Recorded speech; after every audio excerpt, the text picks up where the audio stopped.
Hello everyone, this is the first video in the new series, Your Wispers. So in this series, I'll be reading your spooky, paranormal, haunted, scary stories that have been submitted to me. So I have a new email inbox open, so I'll put that down here on the screen, in the description, and in the end title card as well. So you can send in your spooky, scary stories that you would like me to share on this channel. I have 3 stories to share with you today, and these are from people that I know, friends of friends, family. So yeah, I thought that would be a good way to kick us off for this new series. And yeah, let's just get into it. My family bought a property in a new development on the outskirts of a suburban neighborhood. It was on the side of a hill with other houses, and that whole section backed straight onto a forest. The forest was a protected park reserve because of bird life and also some historical significance like early settlers, etc. There was a waterfall, river, and short nature trails. In my high school years, me and my friends explored it all the time, and sometimes we got really weird vibes out there, especially at night, but we still went anyway. Why do we do that when we're kids? Like, even if we feel something's not quite right, it's like, oh well, like, when do we lose that? I feel like I could never do that now. I'd be out of there as soon as I get a weird vibe, whether I'm making it up in my head or it's actually something. I just don't think I could stick around anymore. Maybe when I was younger, I was more naive. I don't know when we lose that, but maybe I lost it pretty quick since I'm particularly scared of a lot of things. The night that really stuck with me, we were hanging out one town over and realized it was well after midnight and we needed to get home, so we started walking. We weren't drinking or taking any substances. We never did that stuff. For the final part of the walk, it was too dangerous to walk alongside the road as there was no path or lights and cars used to drive quite fast around there. To avoid walking along the road, we decided to take the shortcut through the forest, like we had done many times during the day and night. So we weren't scared and we knew the trail and took it often. It was just me and my one friend this night. As we were walking, we started hearing what sounded like whispers behind us. Like someone was walking behind us and whispering. It sounded close enough that we both heard it immediately. But because we had experienced a couple of things in that forest before, like once we had found a tent in the daytime that looked like someone might be living there, we thought maybe it was a person, so we walked a little faster. I'm just going to interject there. I am fully of the belief that real people are way scarier than ghosts and things like that. Obviously, they're both scary and have their own things about them, but I feel like real people is just so much more scary. They're more unpredictable and dangerous, and yeah, I think that'd freak me out way more than if I thought something paranormal was going on, if that's where the story is going. So let's carry on. We only had my old iPhone as a flashlight since it was 2015 and the flashlight wasn't super strong on them back then. We turned off the light so if someone was following us, they wouldn't be able to see where we were. Once we turned the flashlight off, it was pitch black. There was no ambient light from the moon or streetlights, etc., because it was in a dense forest late into the night. Once the flashlight was off, you couldn't see anything. You could barely see your hand right in front of your face. We sped up, but the whispering and movement behind us got closer again. We looked behind us. There were no lights, no sign of anyone, but we could both hear it clearly at the same time. We decided to get off the marked trail and hide behind some bushes and trees. Smart. While we were crouching there, we were whispering to each other and trying to figure out what was going on. Then we both suddenly looked up at the same time and saw red eyes in the treetops looking at us. At first, it was just one pair of red eyes. I still get chills thinking about it. They were moving. And then, in a split second, all the trees around us lit up with red eyes. The whole canopy came alive. We just started sprinting. As we ran, the whispering turned into full voices, loud and surrounding us. But we could not understand what they were saying. It was like layered whisper talking all around us. The trees were shaking. Not the ground or the entire tree itself, but just the entire canopy of trees, like everything was vibrating. Not like wind. The tree itself wasn't moving, but the branches and leaves were vibrating so fast it couldn't have been from the wind or a strong breeze.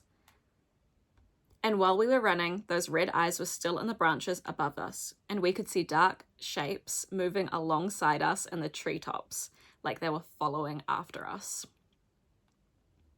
After what felt like a long time, maybe 5 minutes or less, since we were deep into that trail, we finally burst out into a clearing, one of the few places with no trees covering the trail.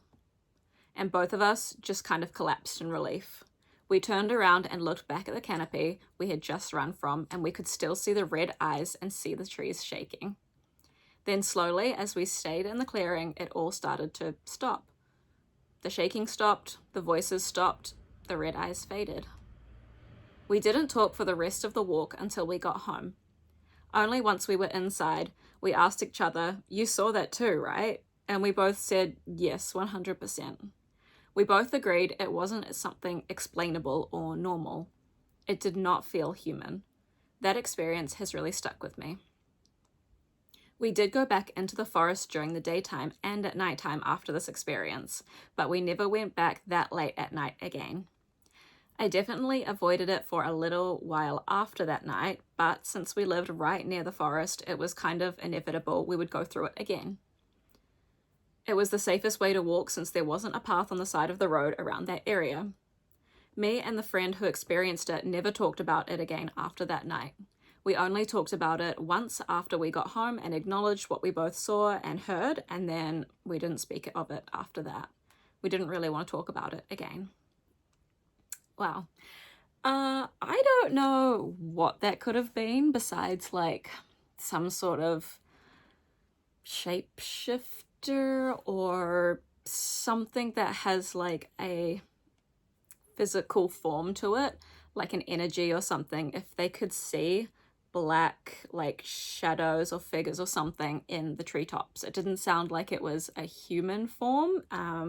Didn't really say what form it was. Maybe it was just a black mass with no real describable shape, but yeah, I would never go into that forest again if that was me. I don't know, even if it was easier to walk through there, especially at nighttime, I should say. Maybe the daytime and with like lots of people around.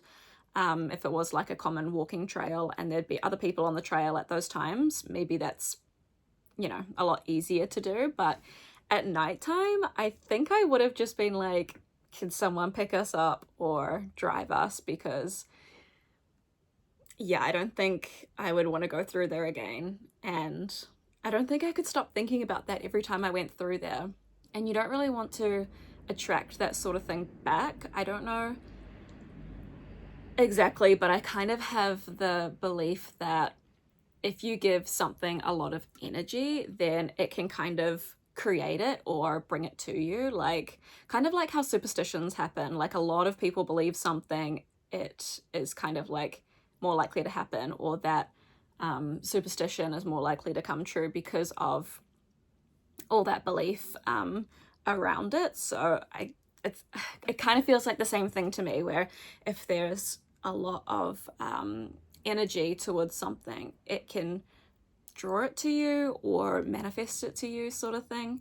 So I would find that really hard to not think about it like every time I go near that forest or past that forest, especially for a while after that.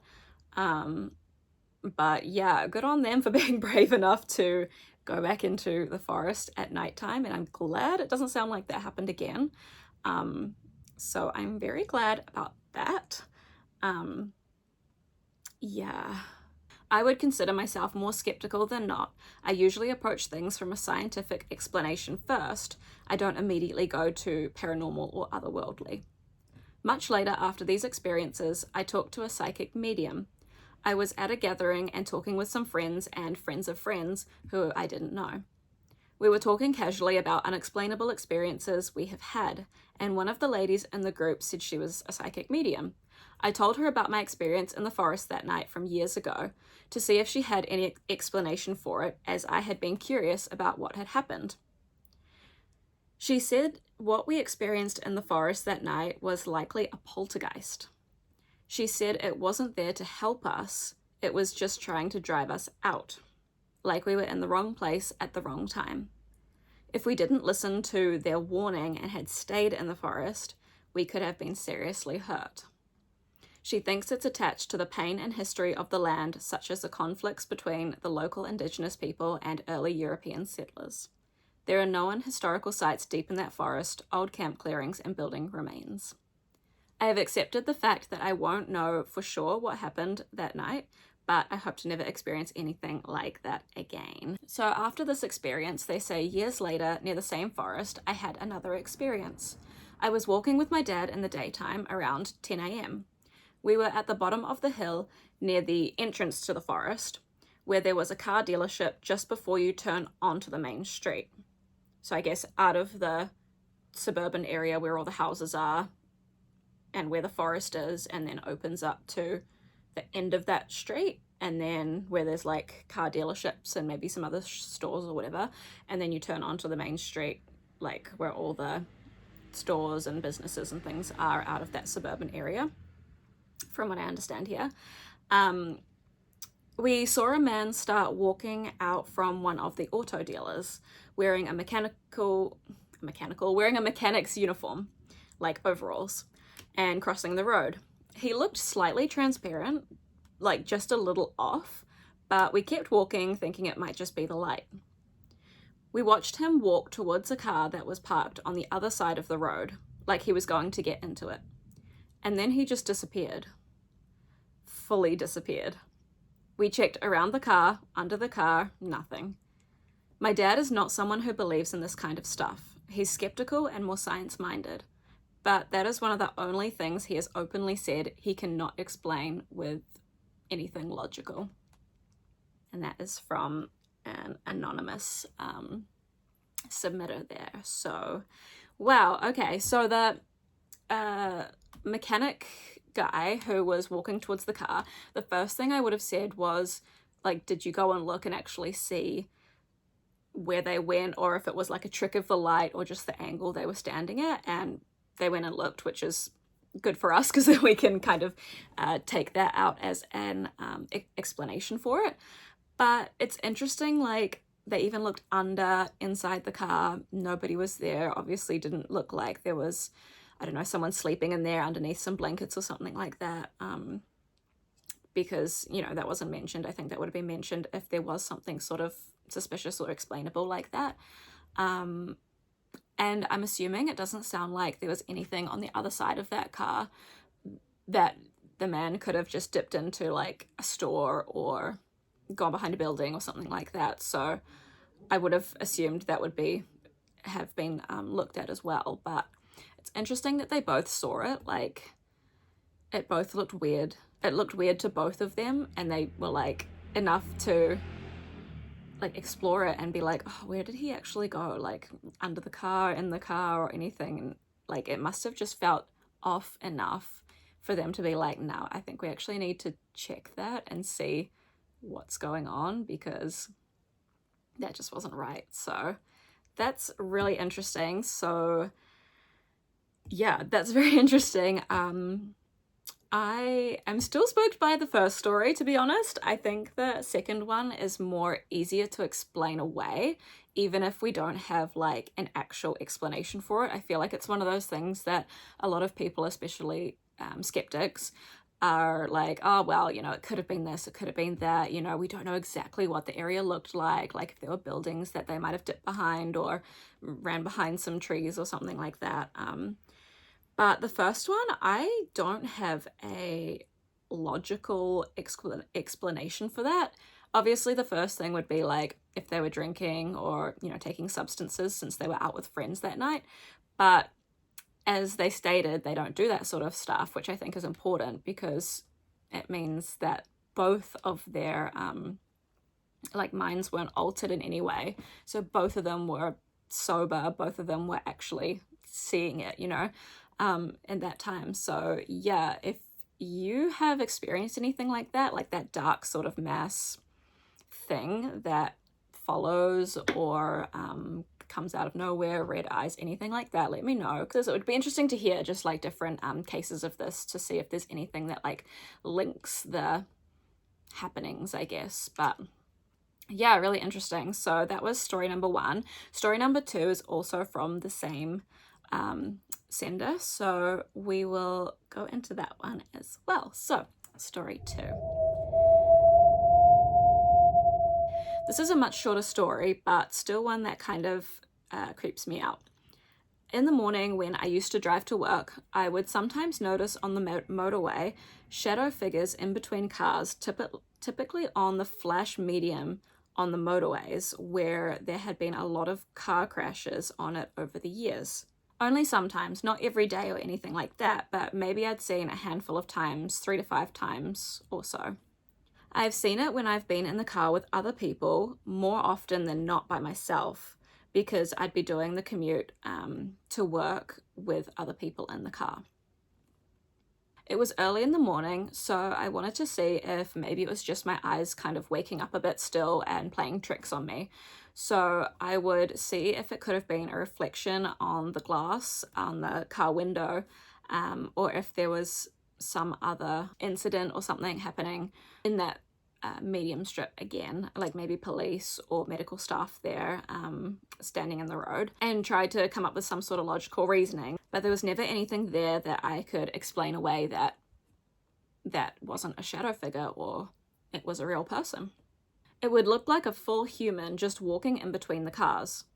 I remember most vividly I was sitting in traffic, and then on my driver's side, this black, grey-ish figure comes and walks next to me and looks in my front window.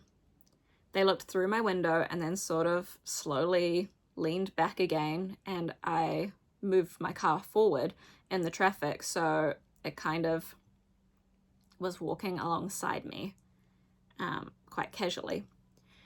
I looked back, and the best way I can describe how they looked when I looked back at them once I'd noticed them out of the corner of my eye, they were like a grey and black blurred mess with more details and features, but like that scribbly look of if you were drawing. Some of them were standing there and not walking, and others were moving and walking down that middle of the road in the highway. I saw them many times, like I said, 3 to 5 times, so it was hard for me to chalk it up to something that was a lot more logical because of the amount of times that it had happened. I would have assumed it was just somebody standing in the road, or something had happened. Maybe they had to get out of their car on the highway, maybe the police were there, but after the 3rd, 4th, 5th time, it became a little bit more hard to explain away, especially when I looked back and it just seemed like a blurred mess that would fade out once I try and take a better look at them. So that's kind of scary when you're driving. I'm glad the traffic was slow by the sounds of it, because if I'd seen that, I would have like wanted to get out of there so fast. But obviously you can't if the traffic's holding you up, so at least you can't like speed away. But in a way that's also kind of worse because you can't get away from them fast. So I don't know what's scarier, I guess. If it was 1 or 2, I think it would be quite easy to explain away. Maybe 3 might be easy to explain away, especially if it was early in the morning, like depending on how early in the morning it was. Sounds like they were driving most of the time with others in the car, but you know, sometimes when you're still waking up, you're still fine to drive, but you're just a little bit like a little bit sleepy-eyed, a little bit, maybe not seeing details as much out the corner of your eyes, and just having a little bit of blur in the corner of your eyes, even though it's totally fine to drive and safe and your eyes are fine. But you know, that sort of fogginess that you kind of have when you first wake up and you're like trying to just concentrate fully in full detail without any of that fuzz. But I don't know if that depends if it was like the start of the drive or partway through, because I guess I don't know how long it takes to wake up for your eyes to correct and you to wake up fully. So that's kind of interesting. I don't know. It could be easily explained away by just a trick of the eye, but it is interesting that it happened 4 or 5 times on the same part of the highway. Yeah, and looking around, you couldn't see it like an obvious explanation, like a pillar or something that kind of looked like a person. And if it was walking, that's kind of even harder to explain. Obviously, if the car is moving a little bit in traffic, it could seem like, you know, if there was a pillar or something in the corner of your eye, it would kind of look like it was moving. But for it to feel like it's walking, I feel like that's a little harder to explain, because it's not just like it was moving, it was walking. So I don't know. I'm not sure if this is a common thing with people who maybe drive early in the morning on their way to work. Let me know if you've experienced anything like this on a highway or other roads. Maybe if it's just a blurry-eyed sensation, maybe that's more of an explanation for that. But yeah, let me know, because I haven't experienced anything like that myself, and I hope I don't. Okay, so story number 3 is from another anonymous sender. So let's get into the final story of this video. So my story is from when I was trying to get back into learning to lucid dream. I had been dream journaling and doing all the basic things people do for lucid dreaming, but not extreme stuff. I wasn't doing any of the wake back to bed methods or anything crazy. I was just doing the bare minimum, making sure I got good sleep, keep a dream journal every night, and went to bed with intention. Usually the intention to lucid dream. At that point, I'd been doing it maybe 2 months. Nothing strange had been happening. I'd never had sleep paralysis or anything like that before either. Then one night, I was asleep and something woke me up. When my eyes opened, I watched a figure walk around the bed. They looked like they were from the Victorian era. She had a big Victorian hat and a whitish cream lace dress with gold accents. She was quite tall at first, but as she walked around the bed, my eyes adjusted and she seemed to shift and look more normal, more human, and less exaggerated. By the time she got to the side where my girlfriend was sleeping, she just looked like a pretty Victorian blonde woman, a shorter, softer version of the first form I saw when she had entered the room. I wasn't panicking, but I was trying to move my body, like trying to roll or adjust, but I couldn't fully turn over to see her, just sort of move enough to see her. My eyes were definitely open though. I could feel the sheets and I could see the room exactly as it really looks. It didn't feel like a dream. She leaned over my girlfriend, who was sleeping next to me, and reached her hand out, kind of brushing her hair or caressing her cheek. And then, when she saw me watching her, she put one finger to her lips like a be quiet gesture. I then heard or felt her say to me, "I'm just checking on her, it's okay." The second she did that, I instantly felt calm. I stopped struggling. I didn't feel stressed, just confused and aware. After that, I drifted back to sleep, still in that half asleep, half awake state. I remember seeing flickers of her leaving the room, like little flashes of her figure exiting, and it felt like she was leaving the apartment.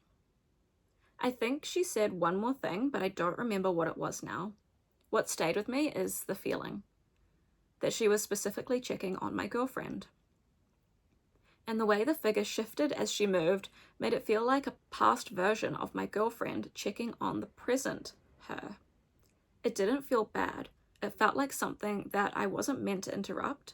It was just happening, and I happened to wake up and witness it. Wow, okay, so I've never lucid dreamed before. I don't know what that feels like. It kind of scares me a little bit, because it feels like, what if you get trapped in the lucid dream? I don't know. I don't know enough about it to try it or know exactly how that feels, but it seems like they've done a lot of research on it because they were trying to lucid dream. So maybe the research they had done was like nothing that felt like this experience, if that makes sense. Like the experience from other people and how it felt didn't feel the same as this experience, which kind of for the submitter, they can rule out, be like, oh, that's not really a common thing that happens with lucid dreaming or what people feel. Sleep paralysis, I mean, they could move a little bit, so, you know, that would have probably been my next guess, but if you can move enough to, like, turn your head, I don't know if that counts as sleep paralysis. Like, do you need to be fully not able to move with sleep paralysis, or can you move a little bit? I don't know. But also sleep paralysis, I think, I don't know, but with sleep paralysis, like, usually you feel really scared, right? I don't hear many stories of sleep paralysis where people said they felt calm and just sort of watched what was going on. It feels more darker than that, and this didn't seem like that. So I don't know if sleep paralysis is really an explanation here. I did find it really interesting, though, that they said it looked like the girlfriend, but a past version of her, like maybe a past self, which is interesting, whether that was just like a really strong feeling that they got, or the look of them was similar. But if that was, that's like kind of crazy, because, you know, can past life versions of you come and visit you in the present? Is that like some sort of maybe time leak or jump or something for that to happen? It's kind of nice when you think about it, like, oh, I'm just checking on her, don't worry, she's good. Like, that's kind of nice, like maybe a guardian angel type thing. But I don't know, I've never heard of that before, so that could be kind of nice, but kind of scary at the same time. Like, it's good that she was kind and left, and, you know, it wasn't a big scary deal, I guess, but I mean, it's not to say it couldn't be for other people if they had maybe past lives that were, you know, a little bit more scary, or, you know, something bad had happened, or they were with a bad crowd or anything like that. Then it could be kind of scary to think they can visit you in this life and, I don't know, reach out to you, touch your hair. I don't know, that just kind of feels a bit creepy to me. This was a nicer experience, so it's like not so creepy. Like, if that happened, I'd be like, oh, that's nice, you know, like, cool.